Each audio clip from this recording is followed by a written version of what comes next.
दर्शकों और सब्सक्राइबर्स में बड़ी वृद्धि देखी जाती है। उसे उम्मीद है कि रिकैप वीडियो अपलोड होने के बाद उसे भी इतने ही सब्सक्राइबर मिलेंगे। चोई एक डरपोक व्यक्ति की तरह बर्ताव करता है और कहता है कि इस बार वह सिर्फ बच गया है। अपने सभी दर्शकों का समर्थन धन्यवाद करता है। देवताओं ने चोई का मजाक उड़ाया, पूछते कि क्या उसके पास कुछ नहीं है। विवेक क्या अगर उसने पहले से भूल चुका है तो। डबवर्स द्वारा संचालित। चोई फिर से कमजोर बढ़ता है और पूछता है कि क्या हंजो चाहता है कि वे लड़े। हंजो बताते हैं कि उनका मतलब था कि वो चोई को अगले हफ्ते MS कोलैबोरेशन हंट में आमंत्रित करेंगे, जहां वो देश की सर्वश्रेष्ठ मॉन्स्टर स्ट्रीमर एक महिला नाम किम के साथ कोलैबोरेट करेगा। तो चोई को लगता है कि ये उसके जैसे किसी के साथ फिल्म करने का एक शानदार अवसर है और सौदे को स्वीकार करता है। कुछ दिनों बाद चोई थिम्बो इंटरनेशनल एयरपोर्ट पर पहुंचता है, जो पूरी तरह से तबाह हो गया है और उसे अपने गुजरे हुए कल की याद आती है जब वह एक ही तरह के स्थान पर अकेला था। अचानक हंजो आता है और चोई से कहता है कि उसका पीछा करो। वे दोनों वहां सैन्य शिविर को देखकर हैरान हो जाते हैं। हंजो किम सो यून नाम की महिला से देर होने के लिए माफी मांगता है, जबकि चोई नोटिस करता है कि वह उड़ रही है और सोचता है कि शायद उसके पास सुपर पावर हो जो उसके रोजमर्रा के जीवन में इस्तेमाल होती होगी। चोई उसकी सुपर पावर का उपयोग देखकर उसकी दिमागी ऊर्जा की बेहद ज्यादा मात्रा की जरूरत होती है, लेकिन उसे लगता है कि वह इसमें प्रो होगी। किम सो यून चोई से अपना परिचय करने को कहती है और बताती है कि लड़की को ऐसे घूरना अशिष्ट होता है। चोई माफी मांगता है और किम सो यून उसे बताती है कि उसे पहले से ही पता है कि वह कैमरामैन है। फिर वह सीधे मुद्दे पर आती है और समझाती है कि उनकी योजना में 3 दिन और 2 रातों तक रात भर काम करना होगा। वो चोई को बताती है कि अगर ये उसके बस की बात नहीं है तो वो वापस हो जाए।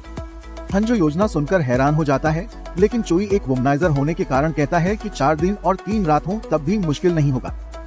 तब यून उसे चुनौती देती है और कहती है कि आप तो देखेंगे।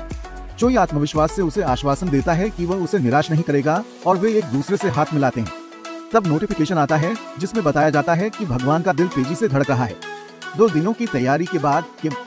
तब यून उन्हें अपनी योजना बताती है और पूछती है कि क्या चोई सेना में शामिल होना चाहता है। वो उसे अपने साथ ले जाने का भी ऑफर देती है, लेकिन चोई विनम्रता से प्रस्ताव को इनकार कर देता है। किम सो यून ने फिर बताया कि गिम्पो इंटरनेशनल एयरपोर्ट पर मॉन्स्टर बफ रस हाल ही में अपनी संख्या में बढ़ोतरी के कारण मजबूत हो गया है और इसके बारे में कुछ ही लोगों को पता है। हंजो पूछता है कि क्या वो शिकार के मैदान पर मोनोपोली करने की कोशिश कर रहे हैं। किम सो यून नाराज हो जाती है और बताती है कि उन्होंने आधिकारिक घोषणा को पीछे धकेल दिया है क्योंकि उन्हें इसे ठीक से जांचने की जरूरत है। चोई बताता है कि बफ रस का शिकार करते समय ध्यान रखना चाहिए कि वे दूसरे साथियों पर बफ लगाते हैं। जब वे अकेले होते हैं तो वे बड़ी गायों से अलग नहीं होते हैं, लेकिन जब उनमें से अधिक होते हैं तो उन्हें मिटाने की कठिनाई तेजी से बढ़ जाती है। चोई उन्हें केवल एक राक्षस को बफ देने और फिर उस राक्षस को मारने का लालच देने का सुझाव देता है। हालांकि हंजो का कहना है कि ढेर के शौकीनों के साथ राक्षस के खिलाफ लड़ना बहुत खतरनाक है, इसलिए वे उन्हें एक एक करके मार देंगे। किम सो यून इससे सहमत हैं। हंजो की योजना है और चोई से कहता है कि वह राक्षसों को चारा बन जाए। चोई योजना से सहमत हैं। अब वे सभी राक्षसों से लड़ते हुए अपनी कंबाइंड स्ट्रीम शुरू करते हैं। दर्शकों को हैरानी होती है कि किम सो यून और कैमरामैन साथ में हैं। चोई अपने दर्शकों को नमस्कार करता है और बताता है कि हर बफर रॉक को एक एक करके लक्षित करना होगा जब वे अलर्ट नहीं हैं। उन्होंने बताया कि पहले ध्यान देने वाली चीज बफर रॉक की बफ क्षमता है, जो खुद पर नहीं लगाई जा सकती है लेकिन दूसरे बफर रॉक्स पर लगाई जा सकती है। चोई एक बड़े हवाई जहाज का दरवाजा उठाता है और अपने दर्शकों को सो यून और हंजो के बारे में चिंता न करने के लिए कहता है, क्योंकि वे अनुभवी शिकारी हैं। वो सलाह देता है कि उन्हें ही ध्यान दिया जाए और पूछता है कि कोई दरवाजे के उद्देश्य का अनुमान लगा सकता है। वो सही जवाब देने वाले पहले व्यक्ति को इनाम के रूप में बफर रॉक की एक सींग देता है। डबवर्स द्वारा संचालित। चोई वादा करता है कि वह बच जाने पर हॉर्न भेज देगा। चोई बताता है कि बफर चट्टाने आधे अंधे जानवर होते हैं जो दरवाजे के साथ उसे परिदृश्य का हिस्सा मानते हैं।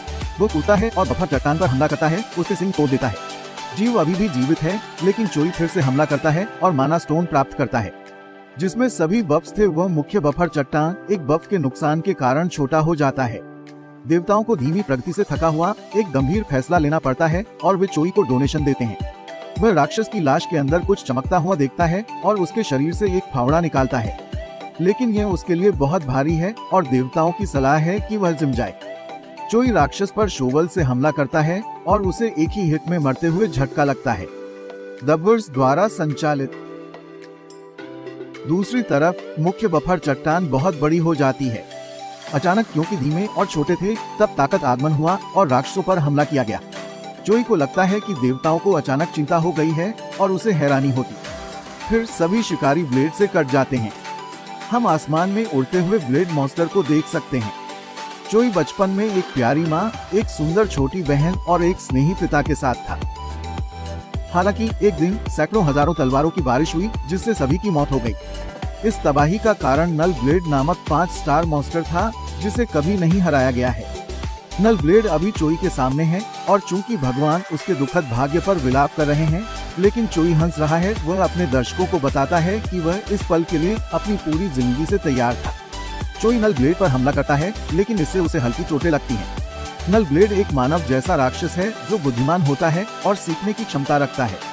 फिर भी चोई ने नल ब्लेड को हराने के लिए अनगिनत सिमुलेशंस चलाए हैं। इस पर नल ब्लेड चोई पर हमला करता है जिससे उसका कैमरा गिरता है।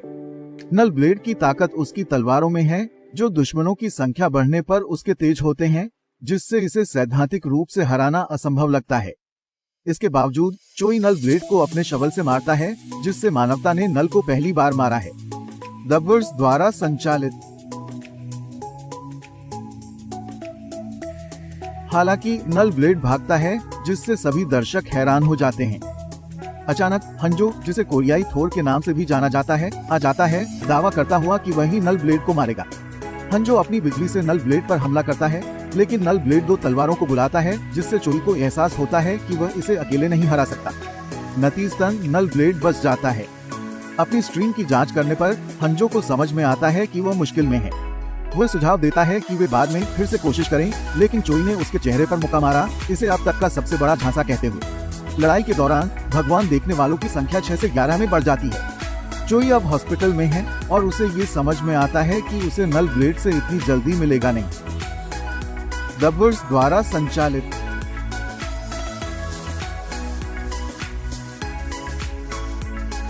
चोई को खिड़की के बाहर कौवा सुनाई देता है, पर उसे पता चलता है कि ये क्रोकल नामक मॉन्स्टर है। डबवर्स द्वारा संचालित।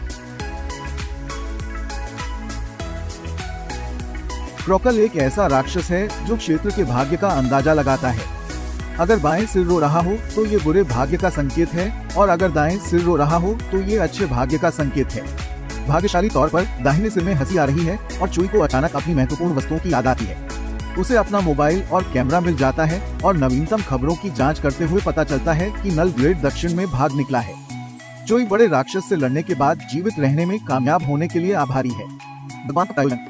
वह अचानक अपनी कुदाल को याद करता है। देवताओं ने चोई का मजाक उड़ाते हुए कहा कि उसे अंत में अपनी कुदाल याद आ गई है। चोई अपने शोवल नहीं ढूंढ पाया और लाइव स्ट्रीम शुरू करने का फैसला लिया। उसे अपने दर्शकों का सलाम करते ही उसे बहुत सारे डोनेशन मिलने की बड़ी खुशी हुई। उन्होंने उनके सवालों का जवाब दिया और उन्हें यकीन दिलाया कि वह सुपरह्यूमन नहीं है। उसे नल ब्लेड से मुकाबला करने में उसकी तैयारी का ही कारण था, क्योंकि वह सिर्फ बदले के लिए तैयारी कर रहा था।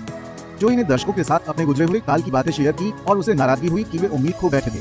उन्होंने दर्शकों को याद दिलाया कि वह भी साधारण इंसान है। हालांकि देवताओं ने उसे तंग किया रखा था और अचानक एक डॉक्टर कमरे में आ गया। चोई को ये ख्याल आया कि क्या देवताओं के दखल से उनका शरीर बदल गया है और क्या डॉक्टर ने उनमें कोई समस्या देखी है। डबवर्स द्वारा संचालित। चोई कंफ्यूज था और डॉक्टर से पूछा कि क्या हो रहा है। डॉक्टर ने जवाब दिया कि सुपर पावर के बिना किसी को नॉर्मल बोलना नामुमकिन था। चोई को चौंका लगा और डॉक्टर ने बताया कि वह एक आम इंसान नहीं है।